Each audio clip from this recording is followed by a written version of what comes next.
Hello, everyone. Welcome to this evening session of City Scripts, which is a book discussion on Father Tongue Motherland by Peggy Mohan.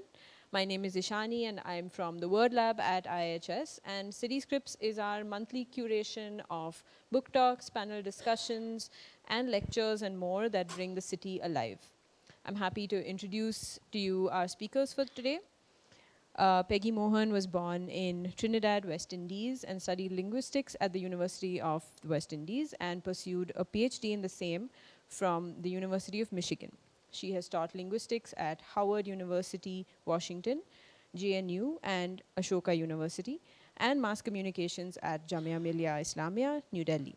She's the author of Wanderers, Kings, and Merchants in 2021, which won the Mathrubhumi Book of the Year award. Our moderator for the evening is Amandeep Sandhu, who was born in Roorkela and is based in Bangalore. He has authored Sepia Leaves, Roll of Honor, and Punjab. A Homi Baba Fellow, he writes on mental health, history, and identity, contributing to major publications. His upcoming book explores Sikhs living outside Punjab in India. Thank you both for being here. Over to you, Amandeep. How much time do we have? Okay, good. So, when I read a book, any book, I think to myself, could I have written this book? Because I'm very jealous of other writers, you know. And it's not about the subject. I mean, of course, different writers write about different subjects, but about the structure and about the subtext. And the subtext is most important to me. And with this book, I had to say a big no. That I couldn't have written this book at all. And the reason is that this is a book of linguistics, supposedly, but it is actually a book about mating. It's about sex. It is, I mean, and you didn't tell me then.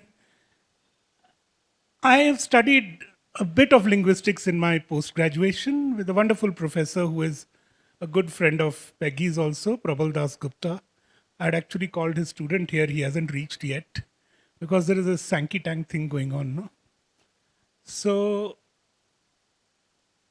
the linguistics book I saw in the 90s at least were very drab looking texts. This low priced edition from Routledge, Cambridge, and all that. Or there was Motilal Banarsi Das who was publishing a lot of Indian books. Who would have thought that Penguin would publish a book like this? Good looking book, with so much other things apart from linguistics in it. So many stories, so much biography, so many other kind of connections that Peggy makes. I'm truly impressed, and the book is there, so please buy it. And what I found fantastic in it, again going back to linguistic books, is that she is quoting from news articles, she is quoting from Quora, she is quoting from a whole lot of diverse sources which you never see in those standard theoretical linguistic books. And her arguments are solid, and we will get on to them in a little bit. But I thought that because we are doing this talk the way it is structured, we will do it in at least 3 stages. One is just getting to know Peggy the person rather than, the book only. And second is a few definitions that we need to understand what is going on. And then we'll talk a bit about the chapters as well. So the first question, Peggy, is what gives you these titles of your books? Wanderers, Kings, and Merchants. And then Father Tongue. And is Motherland one word or 2 words? Because, your book title says it is 2 words. It's meant to be 1 word, but then the page. So Asha and I got into this, like she had made a poster which was completely saying Motherland. And I said, hello, but the book cover says it differently. And these things matter. So, yeah, so please tell. Is this on? Yeah. Okay, I can't take any credit for the previous book. I had another name picked, and Penguin said, no, no, no. uh, we are stakeholders too, and we are going to think about this. And they came with a totally different title, Wanderers, Kings, Merchants, which I would never have thought of. I was thinking of sticking to languages. I had something like Tongues That Travel or something like that, which they said wouldn't work. And they were probably right, because it would have scared off a lot of people who think that they don't want to read a book only about language. So my husband also said to me, look, step back from this. Maybe they know better than you. So I said, okay. And that came, and I did get some blows from people like Irfan Habib that this is not what the book is about, but fine. This time, I think Karthik and I brainstormed it out over almost syllable by syllable. And in the end, I said, okay, mother what? Mother ship, mother load, mother what? And I just Googled the whole thing. What goes with mother? Land. And land, yes, the earth below your feet, and the bhumi, the whatever. And so we allowed we allowed Penguin to make the final choice, mother what? And they finally, father tongue was important because one geneticist has actually said that North Indian languages are father tongues. But that's not quite so simple. But Japanese and Korean are not. What he basically meant as a geneticist is that in Japanese and Korean, the female line and the male line are essentially the same genetically, whereas in India, and the subcontinent, because we're including Bangladesh, we're including Pakistan, Nepal, there is very often a different genetic lineage for that's the male line, which is more linked to migrations and brings in words, and the female line, which is the women who are already here. So in fact, if you look at the Indian woman's genetics, mtDNA, it goes back like just endlessly, approximately 70,000 years. Whereas with men, the Y-DNA is it is synchronized with known migrations into this part of the world. So I thought that we keep saying Sanskrit's a mother or somebody's mother tongue, and I said, no, if we are identifying languages by their words, then they become father tongues. The males brought them in, males brought these words in, and the things that you don't see, the grammar, are what the women have put, the operating system. Like a computer, you will know a lot of things, but you will not see the operating system and you will not see the grammar, but you will definitely see the words. So that's why I thought, let's play with this father tongue thing. That's not me. I think that there is where my Penguin takes a lot of decisions. Like they told me point blank that this book is going to be white and we're going to have very minimal things on it because this is what this imprint does. And I actually only noticed when you asked that, yeah, it's lowercase. I hadn't thought about it. Okay, but you just got a sense of how she's thinking, right? She's thinking migration, she's thinking genetics, she's thinking, so I want to know from you, because you have one thing you say about yourself. But are you a linguist? Are you an archaeologist? Are you a historian? Are you a music person? Or are you a hobbit? I'm a hobbit, I think. I'm one of those kind of kids who the teachers would have had problems with in the kindergarten class, who'd never sat still, walked around the place. And perhaps when I grew up, at some point, it switched into a slightly serious mode and that I should do something with it. So therefore, I can jump around. I'm not an archaeologist, though I meet archaeologists. And I really wanted to see if I could piece together how Dravidian people came to be in the south of India. Maybe archaeology had something, because the history books didn't have anything about when they came, who they were, how old they were, etc. So I will talk to these people. I'm not a geneticist, but I'm not afraid of their articles. If I read about an article, I'll go and get hold of it and at least read the parts I can read. I don't need to know what chemicals they did to separate the DNA. And so but I do want to know what they found and how it matches anything that I'm saying. And usually it does, especially when you're going far back in history. There is a tendency to a match between who came and what they spoke. I mean, we didn't have Harappan saying, I'm going to learn classical Mandarin. No, that's not how it happens. They learned something because it was there. So in that sense, I am a linguist because somewhere around age 12, I read about Noam Chomsky and I said, I'm going to do this. And even as a child, I would hear that Hindi had sounds that English didn't have, and I must practice them. And I remember at the age of about 6 or 7 getting a bh correctly, and I said, this is different. I never got this before. So I've always been curious about this. So sound, music, all these things, I think I have an instinct for them as opposed to having to exert brain cells to understand language or concepts in language. But music and sound, I think it isn't something that I love in particular, but it just comes very easily. Just like some people can do maths very easily. I think sound works pretty well for me. Doesn't work for me. I'm a very poor linguist, I said. It doesn't work for me. But it's great it works for you, you know. But see, we mentioned where all you taught. But you also taught, I mean, of course, you taught at Jamia and JNU. But you taught at Vasant Valley School. Yeah, because it's very hard to sell yourself as a linguist who does this kind of work. It's even Ashoka. They had me for 3 years, and then suddenly a change of head of department who says to me, you're not teaching any of my core subjects, so why should I? So I just said, okay. And I moved on, and Manipal said, come. So there is that kind of feeling.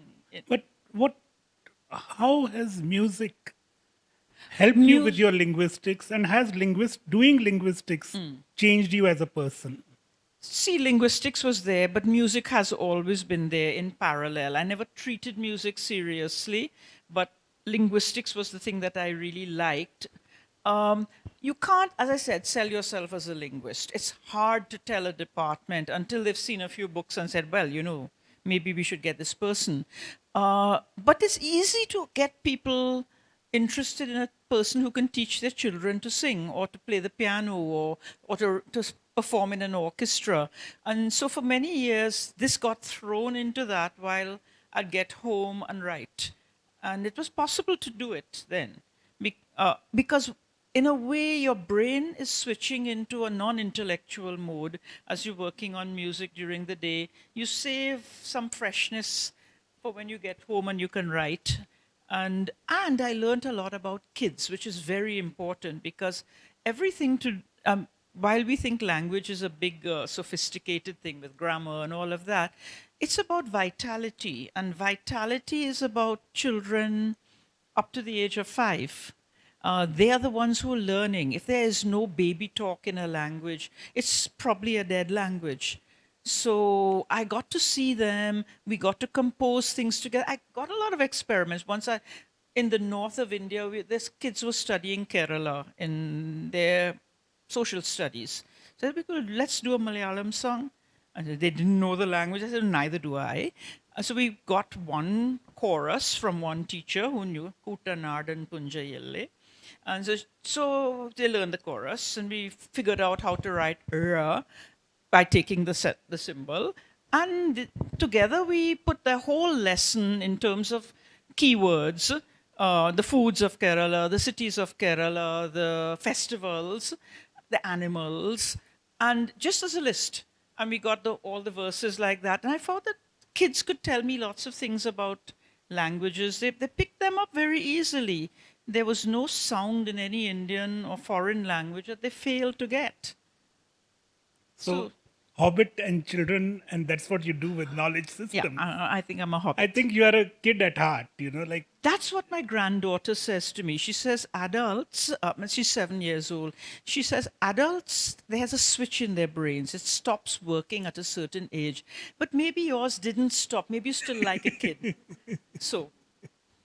Okay, let's get to a bit of a technical thing. And here are these two slides. You can see them there. You know, what is Yes. this? What This is is a map that I drew with my granddaughter's color pencils as well. Basically, when did humans leave Africa? You'll see a little yellow line. That's a failed migration, the first migration out of Africa through Egypt into the Sinai.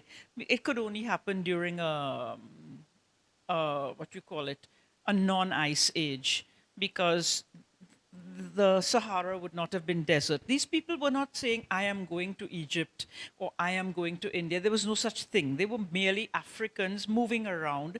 And if there was no reason to go into the Nile area because there were no herds of animals, no vegetation, they wouldn't go. So there was an ice age later than that, 70,000 years ago, when humans moved across from what is now Somalia into what is now Yemen. I think I may have made a mistake. They must have crossed the Bahrain area. It must have been very low water level there. And my line is wrong because if the ocean levels were lower, they were probably out in what is now the sea. So they moved towards India. What is important about this migration, let's not call it a migration because migration suggests volitional, they know where they're going. This is just human beings, the very first people out of Africa, successfully moving and spreading. So they spread, it took them about 5,000 years to reach the Indus Valley region. And that has one advantage. When you spread rather than migrate, women come too. It's basically a general population spread. And it's important because those were the only major, that was the only major influx of women into India ever, except one or two places in the Northeast. So if any Indian is defined by being part of a certain haplogroup that these women belong to, and they came at that time. haplogroup? Explain.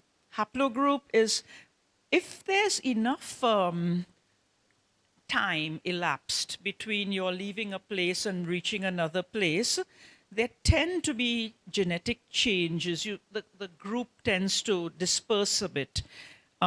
So you can tell, for example, the M group tends to be people who came to India and moved on from India into the Andamans and went on all the way to Australia and New Guinea, maybe first New Guinea and then Australia.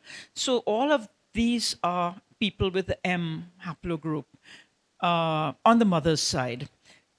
The only people outside of India, Pakistan who have this are gypsies and NRIs. So that tells you straight away that this is a consistent migration. And I don't know if you show that slide with the retroflexion going there. It comes up. It comes up. We can get to it. Is it a map? You showed the map? No, I show the throat. Okay, no, I'll tell you about this. This continues to Australia, and there is on the genetic side the M haplogroup. We share certain genetic features with Australian Aborigines, and we share another very important thing, which in the South you will understand straight away. They also have der, der, na, and la. And you think it's only Indians who do this, but they do. They have it very, very clearly. And many Indian students sitting in a cafe in Australia, they hear somebody saying der, der, na, la, and they think it's Tamilian. Oh, hello. And it's not. It's not. It's an Australian. And they have these features, and they have a number of features in their language which are almost extinct in India, but were once here, and they link to the first migration of humans out of Africa. Isn't that exciting? Europeans will keep telling you, we went to the Sinai. Yeah, later, there were people in Australia before the white race emerged out of Africa. So there were no white people at the time that Aborigines reached Australia. Exciting. That's an underlying theme of the book, actually, that wherever history tells us somebody went for the first time, it'll come up later in the discussion. There are already something there, and that's also why the title, that the letters would have come from the men, but the grammar was with the women. That's Operating system. Yeah. yeah. I learned from your book that, and from what you said a little while back, that for a linguist, the key thing is to be able to love tones Well, or get tones or to oh, feel happy with bh. Like that's what you said. in fact, Punjabis are not happy with it, and therefore they prefer tones. Yeah. Bharat. Yeah. Yeah. So then let's sort it out because there are these 3-4 words which can confuse people. Any reader who, I hope many people buy the book, and then you will get these words again and again. So, what is pidgin? What is Creole? What is hybrid? And then what is Prakrit? Oh, good. Keep reminding me if I forget. People kept saying in the old days when I first went to college, we said, "Oh, we spoke." My first language is a Creole because I'm born in the Caribbean. And they said that Creoles came from pigeons. Now that's one of those big guesses that European linguists made because they said we speak with less word endings. So maybe it was a pigeon at one time which evolved into a Creole. And it's amazing how long this theory lasted. Why should a pigeon evolve into exactly the same kind of Creole that has very strong African underpinnings? If the African thing vanished, how did it resurrect? So the point is, so what is a pigeon? Pigeons are the kind of trade languages that come up when really men, migrate temporarily. So if they go on board a ship and they do their stint of voyages in the Pacific or wherever, and then they go back to their real homes, their real wives, their real children, and that migration is over. So they don't pass on the language to anyone else because there are no children or families. It's a totally male thing. They go to a trading center and then they go back home. So pigeons generally don't get stabilized. They may look like Creoles, but the point is that they're spoken by men. And whenever they're spoken, another thing interesting happens. The languages alongside them don't vanish. They are spoken and reinforced by the same people because there's something temporary about that migration. But whereas with Creoles, what we find is that women are involved, complete resettlement of humans into a new place, be it a Caribbean estate or be it a town in the Deccan, which did not exist before the sultanates came. People shift and their identity changes, but with them are women and children. So these languages pass on as Creoles. But where do Creoles come from? How do you get this mixing of the new words and the old operating system? The answer is a two-step process. And the first step, this is from me, and it's in this book. And one other person is saying it, and he's from the Democratic Republic of Congo, and he's talking in Africa.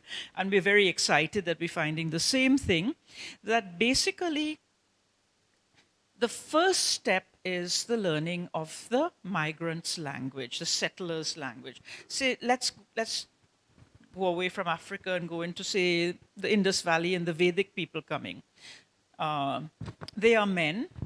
They need to interact with people. They will go extinct if they don't find wives.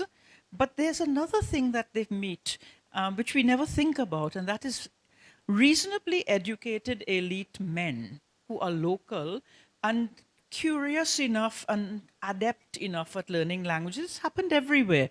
Even when the Portuguese came to the Konkan coast, there were men who went up to them and said, "Let us learn your language." So the first step is acquiring the new language, and with a slight local accent, but not much change. So when you talk of a Prakrit is essentially, at least in the early days, Sanskrit with a few sound differences. It has all the complexities, all the case endings, Prakrit is bound to abide by Sanskrit rules. But like, you can say like in the Rig Veda, Om Agnimirle Purohitam, right? Purohitam, but if you happen to be from Kerala, it'll be Purohidam. That is the level of difference between Prakrit and Sanskrit.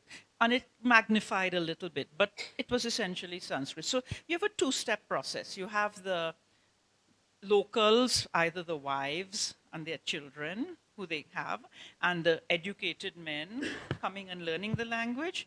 Then after some time, these settlers are not going away. They're still here, and they are useful because they now command political systems and so local people who are not in any way related to the migrants start saying, you know, it's a useful word to know. We want this word for a city. We want this word for a new implement. And slowly words start coming across. But since there's no direct contact, they are not being so careful as in the Prakrits of adopting their grammar.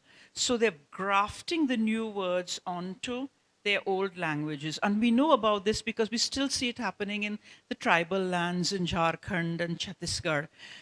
So we can actually see the process incomplete. Incomplete things are very precious because these things happen so fast. And you can hear Bengali words coming into the tribal languages. So the second stage, like if you look at the Deccan, you have the first stage of the Sultan. We'll come to that. Yeah. That's the chapter. Okay, so that's a new model. Pigeons are out. Pigeons don't have much of a place in India, but we have the settlers, the Prakrit, and then this mixed language, which I call a Creole, but I like the idea that a language should be the mixing is a technical thing. It's not that you cannot be a Creole if you're not Caribbean. It has to be a process, and if the process has happened here and in Europe, then we should be able to use the same word there. So, I mean, Peggy's book does shatter a lot of pre-established theories in linguistics, and that's why she gets the kind of attention she gets. I mean, like, for example, you demolish the race theory completely, you know, like so in a later chapter. Mm-hmm. But the question really is that the protagonist of your book almost are the little people. Yes. So who are the little people? The little people, I have to find a word because it should be a word that covers the slaves in the Caribbean of the later vintage and the people in India who moved into the towns and changed their language, changed their religions at times. I wanted to have a term that covered both sets of people, and little had the advantage they had no power. These were not the people who could say that the Vedic people came in, we will absorb them. They couldn't absorb them. They were not powerful enough to absorb them. The Vedic people, in fact, were able to push their words onto the larger landmass. So there were little people who survived. And the best thing they could do is survive, maybe not their words, but their grammars did. And they didn't themselves know that they were doing it. So one of the interesting things in India, partly because we have a large population, is that unlike a lot of other countries, we never got so overrun that things got extinguished. There were little traces of the past remaining even after a hugely long time. I mean, imagine that when I walk around now and I'm speaking a North Indian language, I'm hearing in my grammar things from the Indus Valley. Oh my God, this is now a part of me. Whispers. But there is this term that you use, tiramisu bear. You know, and I Googled it. I thought this must be a term. I mean, no, it's not. You know, and I'm getting is images of tiramisu, you know, which is very tasty, but like, what is the tiramisu bear? Because it's like Hanuman who crosses over between Ramayana and Mahabharata, you know, like this one is crossing over from your previous book to this book. So who is the tiramisu bear? Nicer way of saying Creole. The thing is, when I was writing this book, you're obviously on the lookout for a title. And I keep asking people, what's a good title? And my daughter said, oh, if it's going to be this kind of mixture, we were talking about a story of another migration, because migrations are not only human, they're animal too. So in the north of Canada, grizzly bears have begun waking up earlier from their hibernation, and they migrate. And since the snow cover is not as much as it used to be, they're finding it very comfortable walking into the Arctic regions.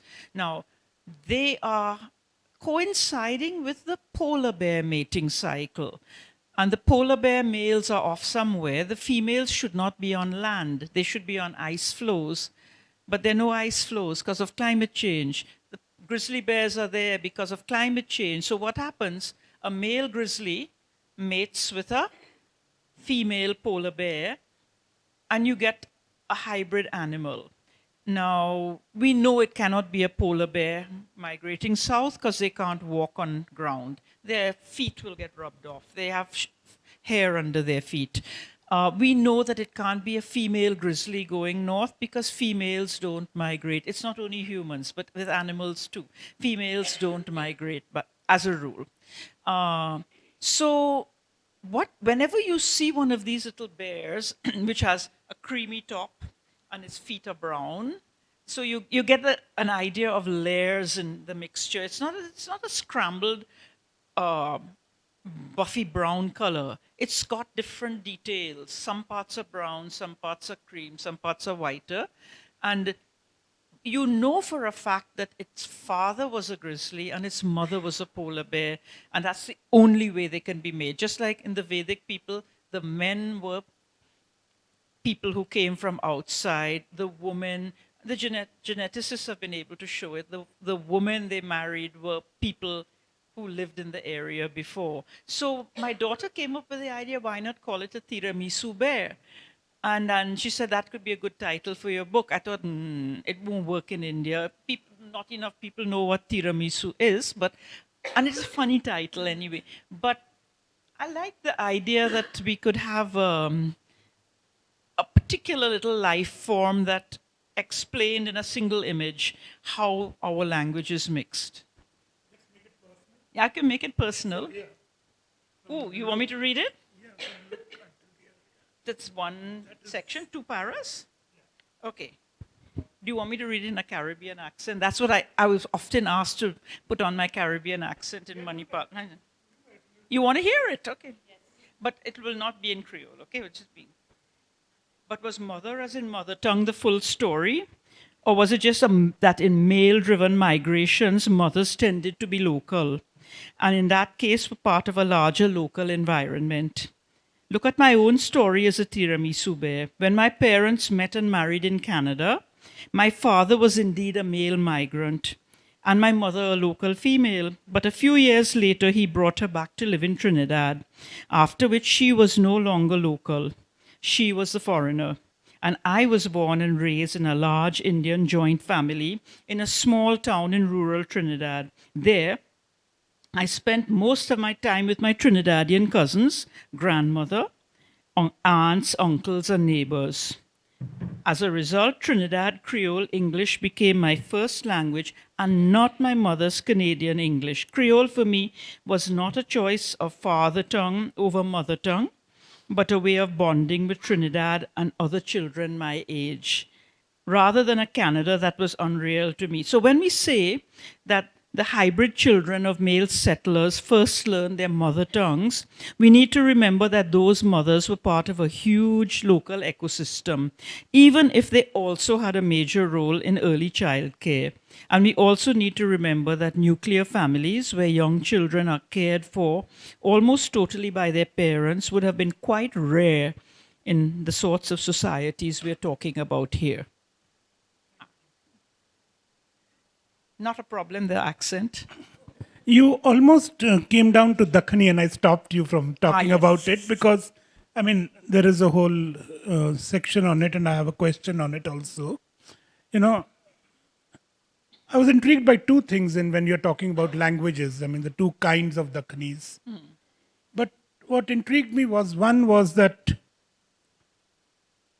the match between the areas which are now Muslim dominated and which were earlier Buddhist. For example, the Lumbini Mall you see in Banjara Hills in Hyderabad, or Kashmir, or Bengal, or Kerala, you know. And the other thing that interested me is how you link your study to family trade, to goldsmithy. Yeah. You know? So could you explain that?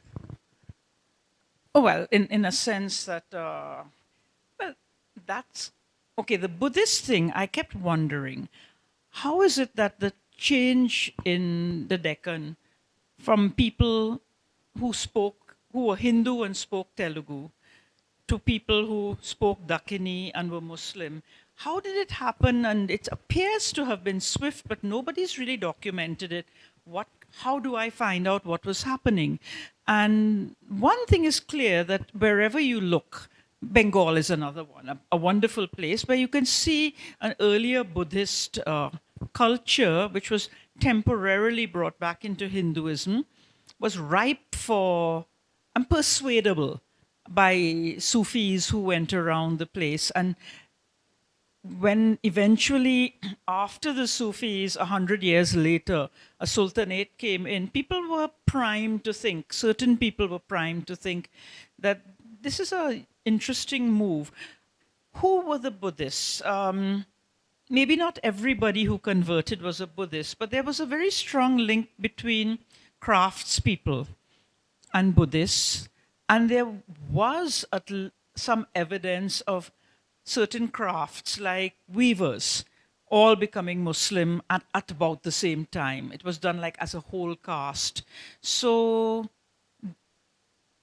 in my case, the goldsmithing thing, I come from a family of goldsmiths that migrated to the Caribbean in the 1870s.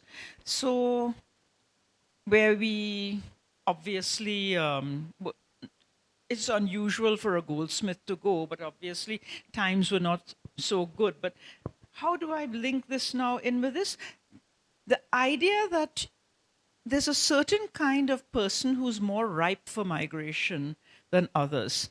The part of India we came from was known for giving migrants. And the kind of people who do crafts and who might have been willing to become Buddhists earlier, then change back to become Hindus, and then perhaps change to something else again, has a sort of a migrant mentality. They're willing to make interesting changes and to take risks. So perhaps that explained, when you're stuck and you have to explain something and there's just no historical record, what happened in the Deccan? It was in the 1300s or 1400s, and still nobody documented it. You have to dig in some way. Who were these people? Why did it happen so fast? It didn't happen in southern Maharashtra. So you begin to see a sort of a pattern, that a migrant type, and a migrant type will also migrate to a new religion and a new language. And also the connection you found with, for example, the researcher on language X, she also came from a goldsmithy family. Me? That was me. I'm talking to another person who was working on it. She's keen to work on looking at things like gold testing and certain symbols which she thought looked like things that goldsmiths would use. I was able to say, no. Yes, I recognize a lot of these implements that are shown in the seals, but she said, here is a crucible and here is a blowpipe. That's how you smelt gold. I said, you can't. And she said, what do you mean? I said, you cannot get those temperatures inside a crucible by a blowpipe. I said, when we want to smelt gold, the fire has to be below. So this is not that. So she said, well, what do you do with a blowpipe in a crucible? I said, you can solder. So you solder things because the temperatures required are less. I mean, I just know, I am not a metallurgist. I just grew up in a family where everybody from time immemorial knew these things. And to think that perhaps some of the people making the seals were people like us, because the hallmarking notion, I'd seen things of this kind being made. The very first thing a boy is taught to make in our families is something that looks like a little Indus seal. It's your rite of passage. You're ready to become a goldsmith. And my brother, even though he had to go to medical school in Britain, formally had to make a line of these things in silver and leave them behind. That's your contribution to the family and the trade. I was not allowed because they thought I would cause havoc in the workshop, which is true. I did. No, but see how it links back to traders' language, to pidgin. Yes. So that's the connection that, Yeah. so when you're from one trade and you understand what happens in those circles, Yeah. then you connect a language to that and then you Yeah. build a theory on it. So similarly, like you use this metaphor of flesh and bones when talking about the Indus Valley. Yeah. So what is that metaphor? Because it was very powerful for me. Yeah. I could finally start seeing the structure you're creating. So what was it? See, if you dig up an ancient grave, and some of these people were buried rather than cremated, if it's thousands of years old, or even if it's only hundreds of years old, you will not find flesh on the corpse. That decays extremely fast. But you will find bones, and sometimes enough material inside the bones to do a genetic test. So if you have a place like the Indus Valley, where modern languages like Punjabi, here's a Dravidian, by the way. He's just an ancient Dravidian, Proto-Dravidian. Harappan, if you ever heard Punjabi spoken, you would have no doubt about it. Yes. And they can't say bha. So, okay, get me back to where I was. The bones, you get bones. Yeah. So if you want to get a sense of what is in a grave, you will find the bones. And in a language, similarly, you will not find the words, because the words are the most changeable thing in a language, nouns even more than anything else. If you, like when people say the Indus Valley language, look, that's an area about as large as South India. Do you have only one language? It's such a large area and such bad connectivity. It must have been many languages. So the words would not have been the same, but strangely the grammar might have been, and it seems to have been. If you look at the modern languages of the whole area of Pakistan, you find an underpinning which is about as similar from place to place as the various Dravidian languages of South India. Like if you look, some Dravidian languages have 3 genders, some have 2 genders. Malayalam at the moment doesn't show gender on the verbs, but you know that some parts of the Indus Valley periphery had 3 genders, some had 2 genders. So you're getting a sense of a kind of a diversity. So I was somewhat happy I didn't have to deal with words, because what words, what time period, which part of the Indus Valley? If I'm making up a hypothetical language X, the last thing I want is to deal with the variation between 2 districts and 2 time periods. So let's forget the words for the time being, but the grammar is astonishingly consistent, just as it is in South India.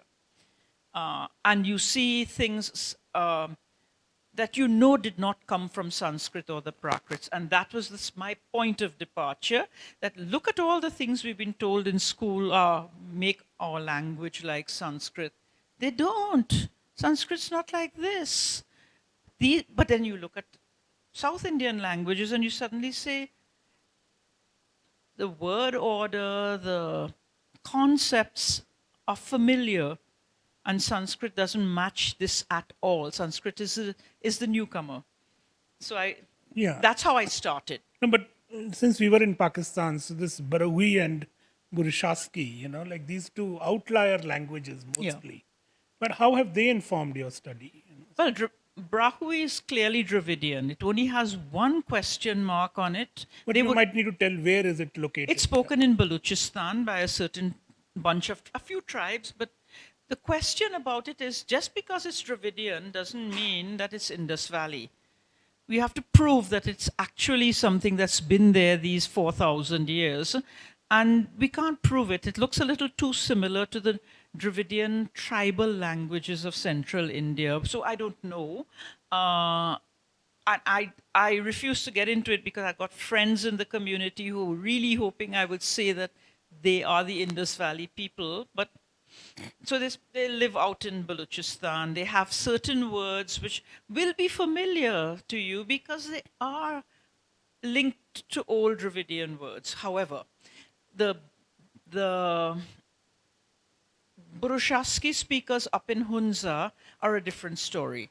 According to an old historical linguist, they would say this is an isolate. It's a language linked to nothing else on earth, like Basque. In fact, it has a few features in common with Basque. But so Basque is Spain. in Spain, yeah. These are early languages out of Africa, but it's considered to be an isolate. So don't even try to say who it's related to. But if the theory is right and all the migrants into South Asia have been men, they would have been extinct by now if they hadn't married. And when did they come? Who did they marry? Let's assume they've been around for 1,000 years. That's roughly coinciding with the time when Indus Valley languages had not yet completely vanished. In rural areas, some people would have still been speaking them. If they married people who were speaking these languages, then you start getting a ground layer, a base layer of concepts and operating systems into the language, on top of which all the old flowery words from somewhere we don't know where have remained. So it still looks exotic because you can't recognize a single word except the new words. But I'm finding, why should it have turned if it's not in some way nativized? T and D are a sign that you are part of that migration of people from first migration out of Africa. It has some, possibly even as late as the Dravidian age. So if the women were that, then you're beginning to see features in the language which are familiar. So I was happy about that because I said, here's a language that's been pretty far from the madding crowd, up in the hills, not people don't go and meet them. Could this be another interesting data point for seeing what perhaps Indus Valley languages were like? And indeed, in one or two things, I found what had to be older forms of things that have survived in Punjabi, Hindi, Sindhi, Pashto. Right. So there is this term that was completely new to me, ergativity. Ergativity, yeah. Ergativity. So what is it? And that's funny because you do it all the time when you speak Punjabi. You know it, you will never make a mistake. It's a strange concept. If you think of it this way, those people who were the first people out of Africa had a feature in their language which was there in the Indus Valley language. It's there still in the Andamans. It's still there in Australia. And there are vestiges of it in some form or fashion in the tribal languages of Jharkhand, Chhattisgarh, etc. Basically, when we say, I ate food, there's a subject of that sentence. That subject is I. Right? We are so familiar with it in South India, in Northeast India, in English, that sentences have subjects. But that's not the only way you can have a sentence. In these old languages, you couldn't, it wasn't a subject. If this food gets eaten, it's by me. It's not a passive. You don't say, I eat food. You say, by me, food, eat, and the object is equally important as the subject. Food is what is eaten. So the verb will take a marker for the by me, and it'll take a marker for the food, a gender marker, which is a very old Dravidian thing, that gender markers on he, she, and it things. If you speak Tamil, if you speak Kannada, you'll know what I'm talking about, that he, she, and it, the verb takes a gender marker, except that in the northern part of the arc, it didn't matter, it wasn't linked to the subject, there were no subjects. It was linked to the agent behind the action and the object of the action. So there's two markers on the verb, where there's only one marker in the south, which is the subject marker. So that's very important because the early days, every tense, it was by me, food, eat, by me, food will eat, by me, food eaten, ate actually.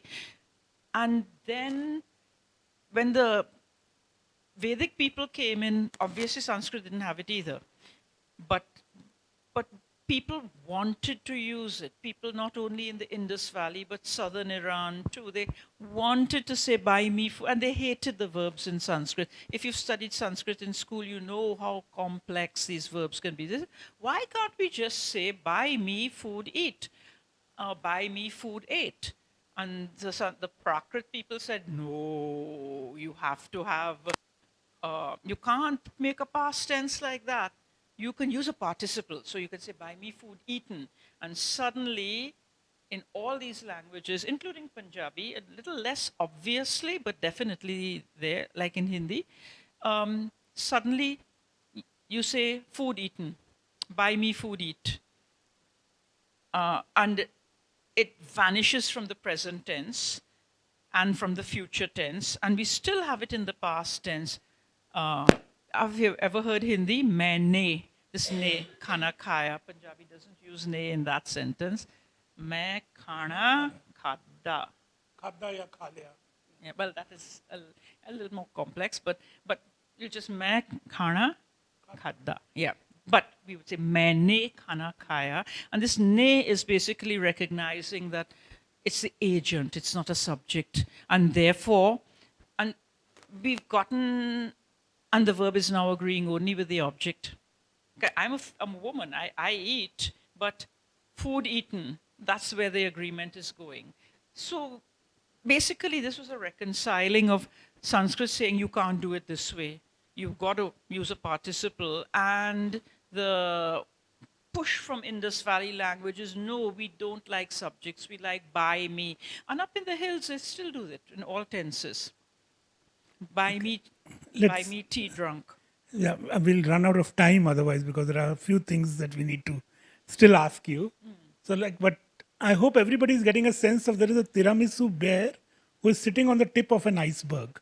You see how much is there below that, and some of it is in the book. I mean, there is much more in her, which... Well, one thing I added have to show a slide presentation at IISC. So when I talked about ergativity, I put a little cartoon green dragon there because it's a scary concept for people who don't understand it. Sentences without subject. So I like to put a little dragon, and I think I'll be excused for doing that.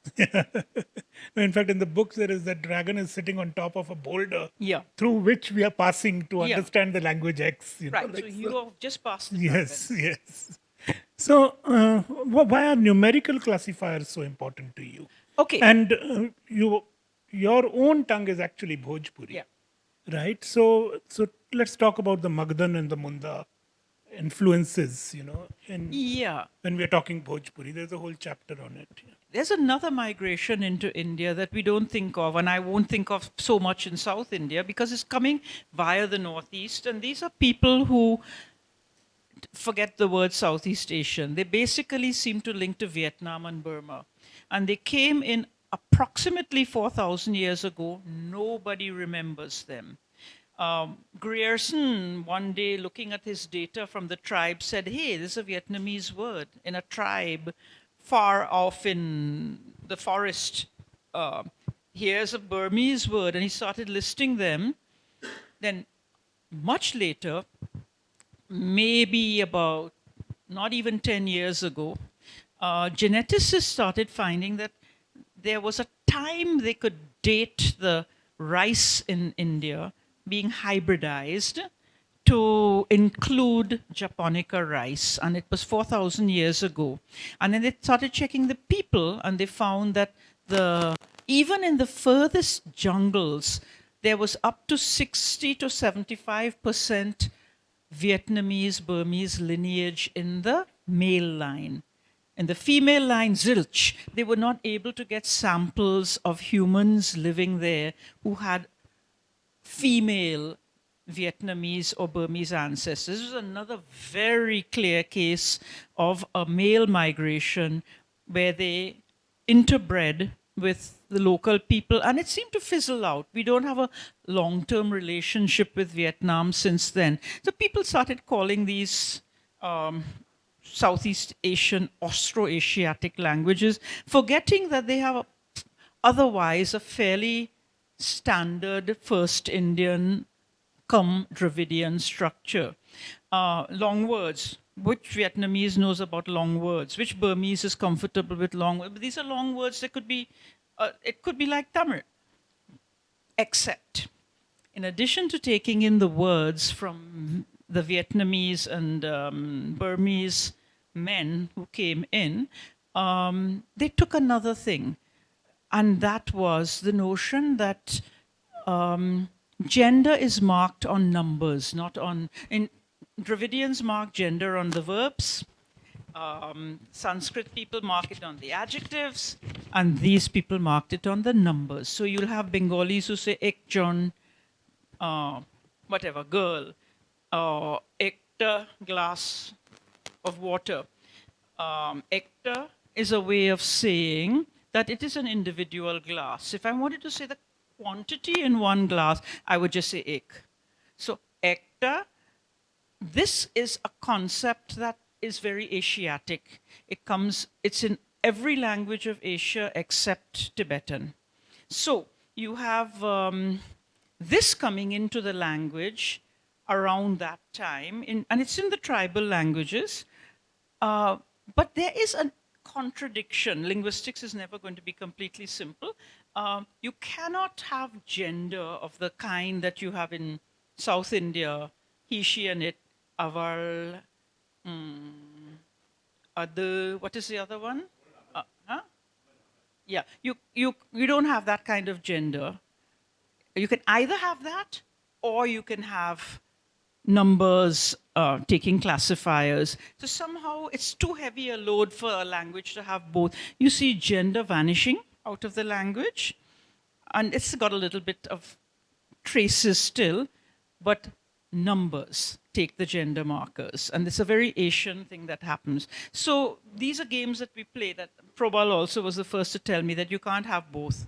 Nepali has both, but yeah, but I'm very tempted to come to the Nepali question, but can I get 10 minutes more, please? Yeah, because, I mean, okay. Because we are in South India, and I was surprised to read in your book that the term Dravidian is not a South Indian term. It is. And let's talk about the migration of spares. That is, you talk about it that, I mean, the one guy becomes the king, but what happens to his brother? He goes somewhere else. Yeah, the spares. Yeah, the heirs and the spares. Yes, the heirs and the spares. So that's how the people moved from the Indus Valley civilization towards south. Yeah. That's my guess.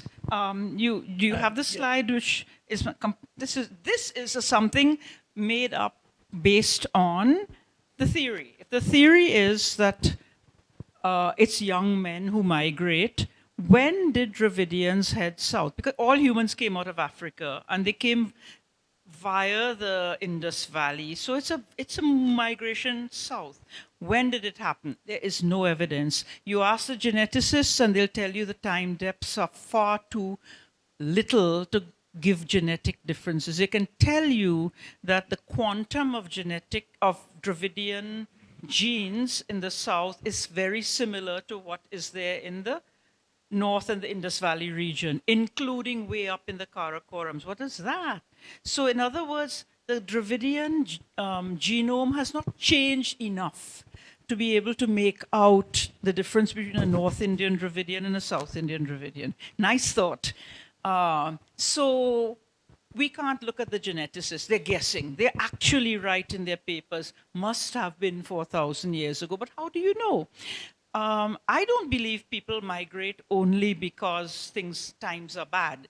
They often migrate when times are very good. And you're going to see a lot of Americans beginning to migrate soon because times they are beginning to feel a sense of uselessness. I will not get a job. I will not live like my father has lived. I will not be able to have a wife and a family. I can't afford to.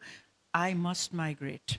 And that is the spur when the society is working very well in terms of capitalist economics, that people start slipping off below the cracks. And I'm imagining that even when things were good as an economy, there must have been young men in the Indus Valley who felt that they're not getting land.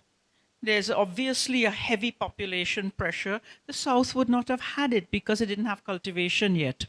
So land was far more available. They must have started, I don't have evidence, but they must have started heading south. And if the model is correct, they would have been men. And if they were men and people are still alive in the South, they must have married and had families. And what happens when when you marry and have families? You suddenly have children picking up their mother tongue first, and over time, the father's words come onto it. That's my best explanation for why ergativity did not come into the South, because it was not there in the tribal languages at all. As you head south in India, this feature vanishes. So that would have vanished, but not much else. Already the tribal languages were probably fairly harmonious with the northern Indus Valley languages. Remember, they all have a substratum of first Indians. We forget that we are not only our father's children, we're also our mother's children, right? So if that's what happened, was the first settlements of Dravidians sufficient that the next ones that followed found, you know, if you want to hang out with us, this is how you're going to speak. We have changed. We don't talk like in the Indus Valley. I have one bit of model that supports this. It's not the only time this has happened in South India. It has happened much more recently in the times of Dakhini, where men came from the north, married women, locals picked up the languages, and ergativity was lost. The same thing is gone. That is gone from the Dravidian languages from a much earlier vintage. So in a way, you can possibly make a reasonable hypothesis that this is how it happened, because we have no other evidence. But it's a different source of evidence from archaeology or genetics or the historical record. It's just looking at a model and then comparing how the big languages of the South came up with a more modern thing like Dakhini coming up. And they match crazily, and even the same things that did not work in the South that had to be discarded. Well, now you see why I said this book is about sex. Because this is what it is, actually. We are running out of time. I just want Peggy to read a little paragraph which she has written and which might end up summing our talk now. And then we have questions. Oh, what is it? Ooh. Yeah, actually. And I can actually see which relative it is. Yeah. I sometimes amuse myself by speculating about a time when after I am gone, when I'm dead, who in my generation will still be around to talk about me? I have no doubt that it will be the ones who knew me the least, who never sat and talked to me, never read my books, the ones who survived well into old age because they had distanced themselves from this present-day world. But by virtue of being my family, they will have the last word. How will they portray me? Let's open up the field for questions. And if there are not enough questions, then I have a question for her. Okay, but let people also participate. Yes.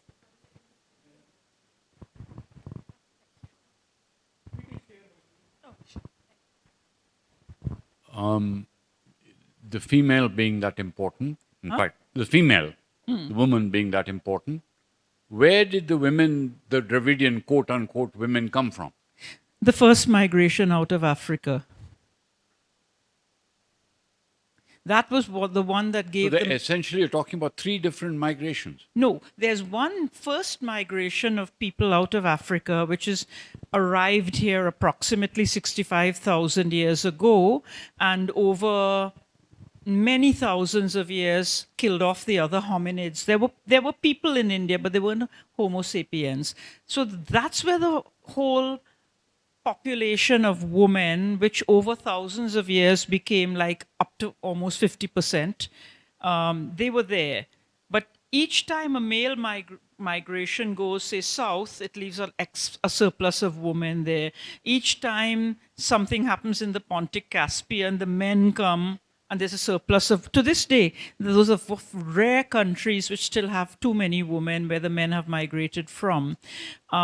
So that's the interesting thing, that it was obviously there was violence in it. There was a sidelining of local men, but that when you look and you see that just about every Indian traces back on the mother's side to first Indians, that is exciting, because there were very few other women coming into the country. Maybe Khasis in the northeast, maybe Nagas, but I mean, you have to go that far to find other women population coming in sizable numbers.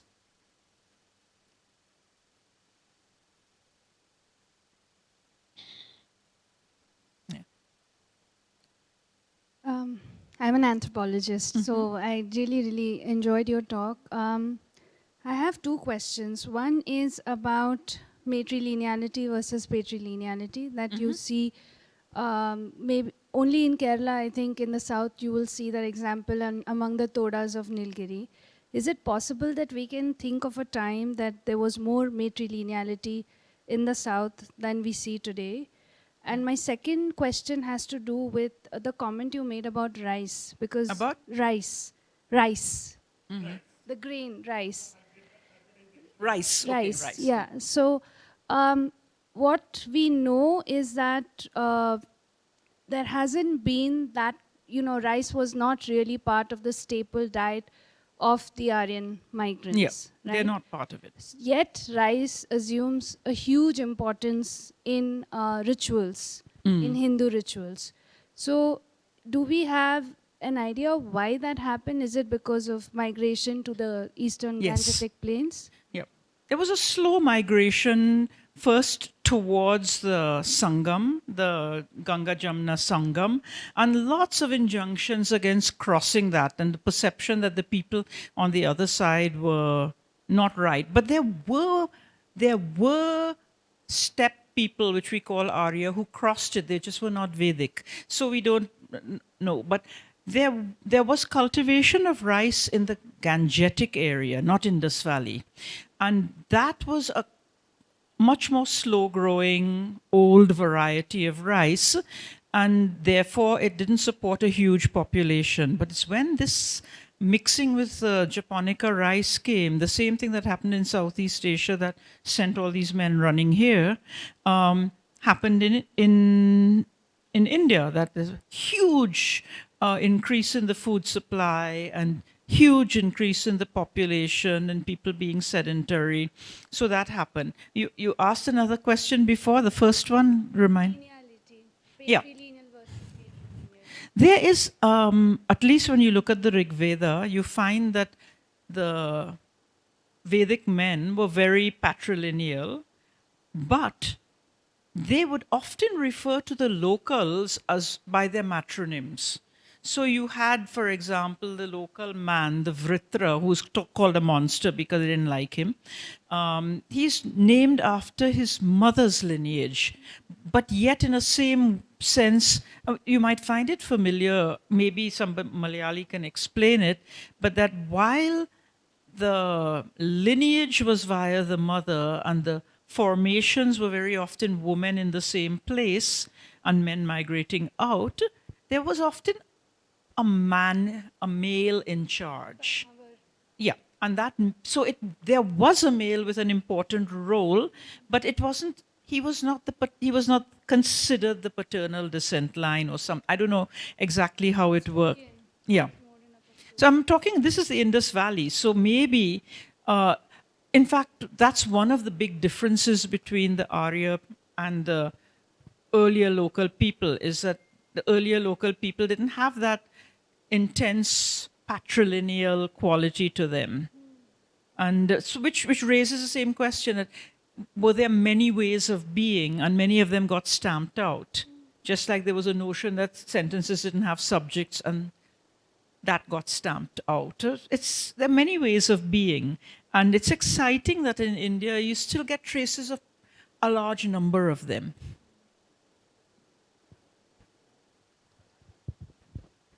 Hi.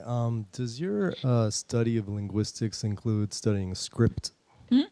Does your study of linguistics only include the spoken language or the written script also? Always spoken, because it's part of the modern linguistic tradition that we don't trust written forms. We find like if you look at, say, the languages of the eastern area of the north, which are the most complicated in their grammatical features? It's the tribal languages, way more than the modern mainstream ones. So somewhere in the 1930s, the first American descriptive linguists, as opposed to prescriptive linguists who said, this is how you should speak or you will not be the ruling class.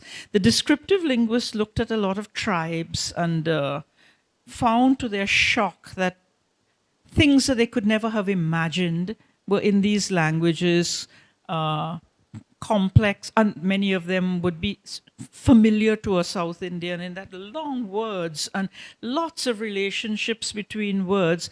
And we wouldn't have seen that if we had focused on spoken languages. However, a lot of people in historical linguistics did look at Latin, Greek, Sanskrit, Avestan, and these things. They did. And I think that perhaps in some way they got the most stuck and unable to see hybridization because they only looked at the paternal line also. Yeah, the reason I was asking that is because like Hindi, Devanagari script, and it's straight and like sort of sharp and jagged, as opposed to South Indian script, which my father liked to say looks kind of like jalebi. It's like circular. And apparently the first like material that the people in the South are writing on, if they wrote like sharp like that, it would have ripped the material, which I think was like leaf or something. Yeah. So that's why. No, there's an interesting story in this that somebody asked me in an interview this morning. Whenever you see Devanagari used in South Asia, you know it's only mid-1800s. It existed before, but it was never used in our languages. Marathi and Hindi did not use Devanagari. Hindi had Kaithi, Marathi had Modi, the Rajasthani languages had Mahajani. They look a lot more like a South Indian script, a Prakriti look to them, as you can put it.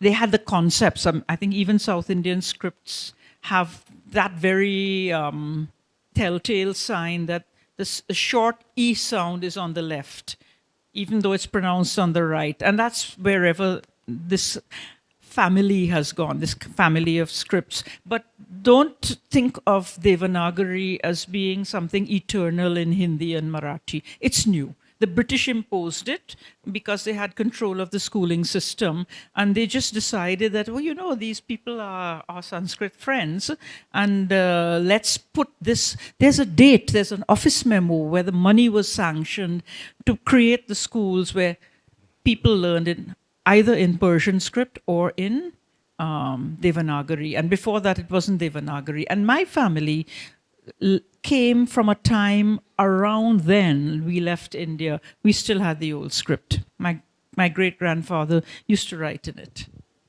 Thank you. Another question? Somebody in the back? Oh, yeah. I need to hear you with a mic. Can I get it to you? It's a problem old people have, that we don't hear very well. The Kerala thing you mentioned is actually the heir is the sister's son. So that was the matrilineal part. Whereas the Kasi Jaintia Garos are purely matriarchal down the line. It is, yeah. And youngest daughter, in fact. Sorry? And the youngest daughter, not even the oldest. Actually, in the Kasi's youngest daughter, Jaintia's middle daughter, and 50% property. And the Garos, the eldest daughter, gets 75%. Anyway, it's no difference. So I just want to ask you about Brahmi and the Upper Brahmsa, because this was the original.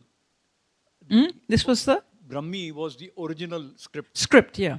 even now, I attended a conference in which one Vietnamese professor came with Tamil inscriptions, photographs in Vietnam of the Cholas in Brahmi script.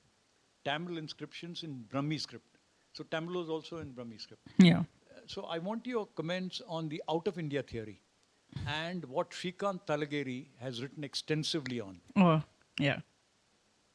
Okay, I know that there were sea voyages to Southeast Asia, and not only there. I think there was even at some point there was a contact. Some group reached Australia, which is why the Australian wild dog is actually supposed to be of Indian origin. It's not a marsupial. So there have been sea migrations, and Brahmi was obviously used. Devanagari existed, but was not even used for writing the Vedas, which makes a lot of sense. Because if you have the Vedas written down in something like Devanagari, which they now are, then people like me will read them and tell you, no, this is wrong. This, so we would be intruding into male Brahminical space. And this is one way to keep a lot of people out. But get me back to your first opening question about the Khasis. The interesting thing about the Khasis, Jayantiyas, I don't know about the Garos, I haven't looked, but they are unusual in India in that when I say that the women trace back to first Indians, there they don't. There the male and the female descent lines are quite similar, which meant that they came with women.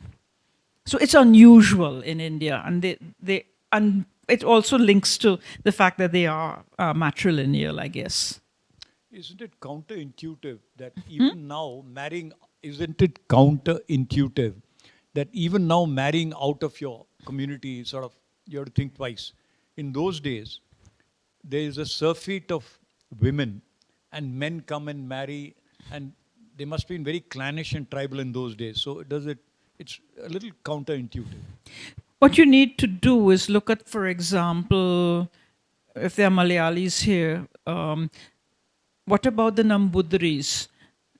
They are a wonderful example of, you can almost feel it's like a recap of the story of the Vedic people coming with their Rig Veda into a new land and meeting new people.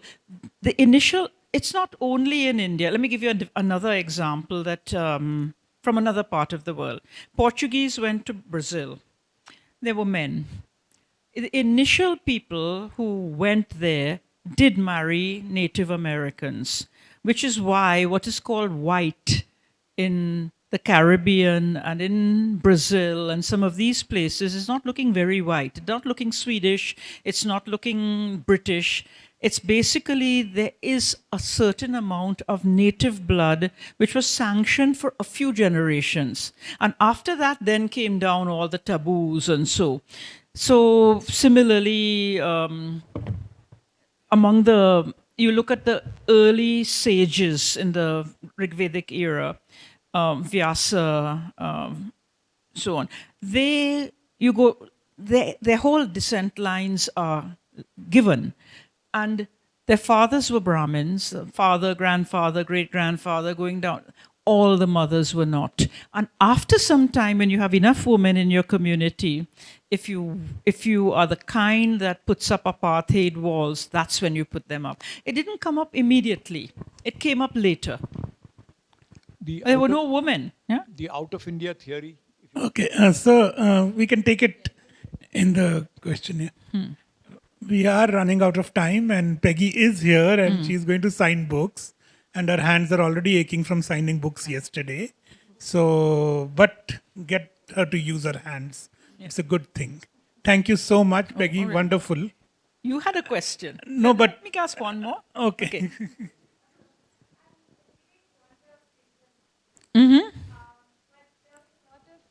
Thank you. There was a lot of talk about ergativity in this one. Yeah. And I'm very fascinated by ergativity. So which one, should I abandon that and come to this, or should I finish that and then come to this?